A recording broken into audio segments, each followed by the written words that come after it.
What's up, guys? It's Uncle Freedom coming back to you on my day off to talk about something very important to me.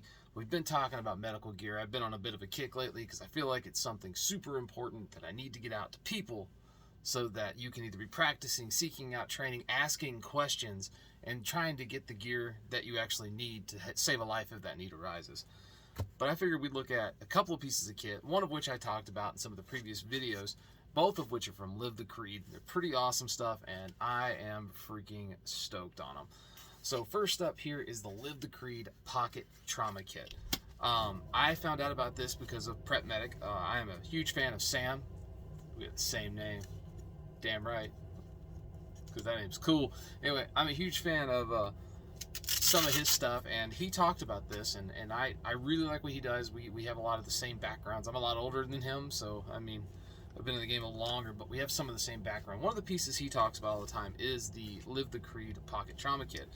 Now, full disclosure, Live the Creed did send this out to me and the responder IFAK we're going to take a look at for me to do test and evaluation on as a law enforcement officer, as something that we would be using and carrying on a daily basis to help save lives if the need arose from them. So with this Pocket Trauma Kit, this is a cool option. It's very, very, very compact. And here's the thing. Unless you're wearing skinny jeans, this will fit into your pocket. I wouldn't recommend sitting on it. It's a little thick for that, and I got a bad back. However, like cargo pockets, anything like that, or at the very least, dump it in the top of your backpack, and now you have something. This is a very simple kit. Now, this doesn't cover the full March algorithm, if you will. So we're not getting that ability to run an airway. We're not getting the ability to seal the box in a chest seal. We're also not dealing with heat loss or really head injury to much of an extent. But we are dealing with circulatory, and we are dealing with massive hemorrhage, which are two things that are very important. The first one being massive hemorrhage that will kill you real dead real fast. So let's take a look at this. We open this up. It's very simple. I do have a molly ladder on the back. The whole thing is made out of almost like Hyphalon, and I have elastic bands on both sides. Now, this is a super simple setup. So on this side here, now I have moved this around, but on this side here, I have a set of North American Rescue Bear Claw gloves. I like these. Some people think they're creepy because they kind of look like skin. Here's the thing. Black nitrile gloves are really cool, right? They look badass. You kind of look like a super cool tattoo artist or somebody going to do wet work. The reality of that is, if you've ever had to check for a bleed, which is what you will do in a real trauma situation, you're going to feel the body and do a actual sweep of the person, especially if they're unconscious. And for those of you looking at this in a tactical mindset, the Minuteman mindset, the we are the militia mindset, if you're looking at it in that world, you're going to be doing your casualty sweep with your hands, which means raking the torso. You're looking for holes, things that your finger goes into. You're looking for that stuff. And I'll have to do a video later on about actually casualty assessment, doing a remote assessment. What is care under fire? What is warm zone care? So we'll look at all that stuff. But you're going to be doing this, and what you're doing is you're looking, and you're looking at your hands. You're looking for the bleed. And if you have on black gloves, you will not see it. Somebody's going to say, but it'll be shiny and wet. It's a high-stress environment. What if it's raining? You have to be able to see it. And in my opinion, like at work, we wear black gloves. All of my IFAKs are equipped with orange heavy-duty nitrile gloves because that shows blood really well. But I really like these, and they've been out of stock for a while, but they were in the last time I checked. These are very heavy-duty nitrile gloves, and they're very long cuff. They come all the way up to here on your wrist, which is fantastic. Very tough, very durable glove. Really enjoy these. They're great. They're high quality. Can't recommend them enough. And then after that, I have a little boo-boo kit. And this little boo-boo kit, I've got an alcohol prep pad, some antibacterial, and some Band-Aids. A few assorted sizes of Band-Aids, and a pretty heavy-duty waterproof Ziploc bag. Again, this is a everyday trauma kit for your pocket. So the big reason we're looking at an everyday pocket trauma kit is, think about if you're out with your kids and your kid falls down and scrapes their knee at the playground. Yes, we can tell them to rub some dirt on it and grow up. However, I'm a dad of girls, so daddy fixes things. So being able to put a Band-Aid on there and save the day is kind of a cool feeling. And this gives you a little kit that you can have in your pocket, so you have access to some Band-Aids. This is not the kit you're going to dig into every time. This is an incidental kit. So off from that, now onto the other side. Now this is the bleeding control side. And when it comes with the quick clot on the other side. Now, I moved mine around because I like all my bleeding control in one spot. So this is the smaller quick clot bleeding control dressing. So it's not the 4x4 gauze, which I have seen, but this is a rolled 3-inch by 4-foot piece of quick clot. That is enough to get down in and pack the wound. Now, that's not a lot of packing material, so we may have to go back to what I mentioned earlier, which would be I'm packing with a t-shirt, I'm packing with what I can find, I'm packing with some of their shirts to finish the wound off and get some pressure. But the hemostatic agent is better to have than nothing. Like I said, this is the force multiplier of you packing a wound. It's going to make whatever you do more effective. And then the last thing in here is the SWAT-T tourniquet. Now, the SWAT-T stands for the stretch, wrap, and tuck. This is not a TCCC approved tourniquet. However, it has grown a huge following because of its compact size, relative lightweight, the ability to be carried everywhere, and its ability to be used for things other than being a tourniquet. With a child or a dog or somebody very skinny and frail, this would work as a tourniquet much better than you would think. However, for self-application in a traumatic environment, say you've been hurt, you've been wounded, you've been in a car wreck, and you've got a femoral bleed, this is not the tourniquet you want to be trying to stop your own bleeding with. It's not going to work as well. It's damn near impossible under stress to put on with one hand, on yourself, and forget it if you've got to apply it with one-handed. That's one of the big criteria for TCCC is the tourniquet has to be able to be applied effectively and efficiently with one hand. You're not going to do it with this. However, if you're applying it on a buddy, excellent, and it will work. One of its best uses, though, is the fact that it can double up as a sling, a swath, a head wrap. You could use this to immobilize a limb when attached to a magazine or something. So you could use it for a splinting material the same way you would an ACE bandage. But it also makes an incredibly effective pressure dressing when combined with gauze of some kind. Now that leads me to the one pitfall of this entire kit, the one thing that it doesn't have that I wish it had in it, and that is a package of compressed gauze.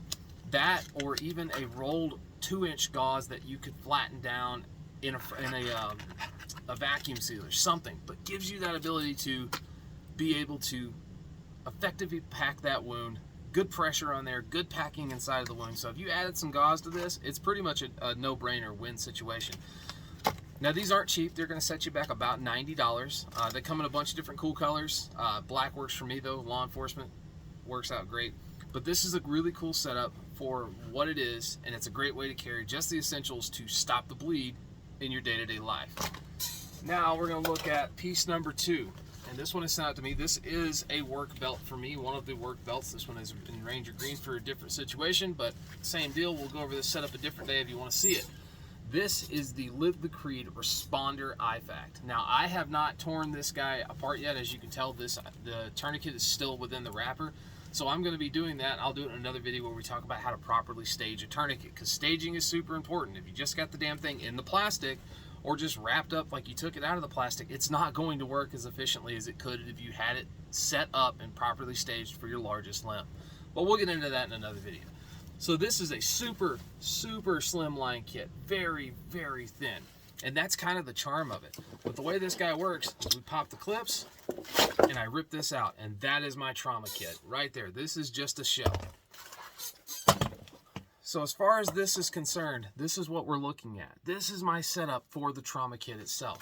Now let's take a look at what we've got in this guy. So first up, foremost, we've got them again, man. I've just talked about them. I talked about how much I loved them and how they were great as I throw them on the floor. But that is the North American Rescue Bear Claw Glove. Again, these are great. So next up on this side, we actually have a thing of combat gauze. Now, the biggest difference you're going to see between this and this is a lot cheaper. You can buy these for like 15 bucks, 20 bucks. This is going to set you back about $50. Now, somebody's going to ask, why is it just cooler looking because it's in better packaging? Yeah. No, that's not entirely it.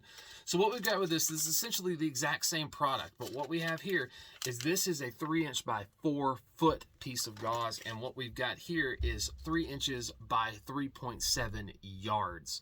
So far more gauze in here to pack a larger wound, get better pressure in there, These are excellent. Keep in mind, these do expire. I believe it's every 5 years, so you're going to have to keep in mind on that. These come in 2 different varieties that you'll see. Actually, 3. They have a white labeled version, which is basically the hospital version, if you will, the paramedic version. They have the law enforcement version, which is the cool black and red, and then we have what's known as the combat gauze military version. If you see that differentiation on any website, you'll have the LE version, you'll have the MIL version. The MIL version just means it comes in OD green packaging, and the LE version comes in black. They're exactly the same thing, so don't get too bent out of shape about that. All right, next up in here, we've got another piece to treat the March algorithm. Rubber bands are stout. So in here, I have an H&H Medical Mini-Med H compression bandage. So this is just like the little 4-inch ETDs I showed you, something like this guy here from North American Rescue. But as you can see, it's a hell of a lot smaller. These are actually a lot flatter folded. They have a Mini-Med H bar too, which is pretty cool. But this is essentially kind of a no-frills pressure dressing. Again, we're looking at that ACE bandage with a gauze pad on it. Something to put pressure on a packed wound to get the bleeding to stop. So good to see that in here. Next up in here, we have another super important piece of the puzzle. Again, my favorite, the Hyphen Vent Compact. The compact size lets us put it in smaller packages. These are great. Remember, you got to seal the box for a chest wound or an abdominal wound. You got to seal it. You can't pack it. So these are amazing. So we have the twin pack here. That's important, remember, because we have an entry and an exit wound, because typically things that go in have to come out. So here we go, the Hyphen Vent Compact Chest Seals. Excellent addition. Super excited to see those. And then last up, we have trauma shears. Now, these are not X shears. They're not Leatherman Raptors. They're nothing to write home about. These are plain Jane trauma shears. Now, let me be very clear about something with trauma shears. Trauma shears can be really cheap, or you can spend $40 and buy a pair of X shears. I carry X shears at work. The reason being, if I got to cut through somebody's work boot, I know it's going to work. And they're not something that I'm going to have to basically throw out every time I use them, because the blades dull out, they gum up, they don't work as well. These are kind of a one-time use option. So when you look at something like this, this should not be looked as something that it's like a big med bag. This is a one-time use ordeal. If you're in a situation that requires you to use this, an active shooter or something, God forbid, you've got enough stuff in here. If you've got one guy with a leg wound that's squirting blood, you have the tourniquet in the hammock. You have one guy with a chest wound, you can seal that. And if you got another guy with a leg injury or something, or a deep arm laceration, you can control that with the other bleeding stuff.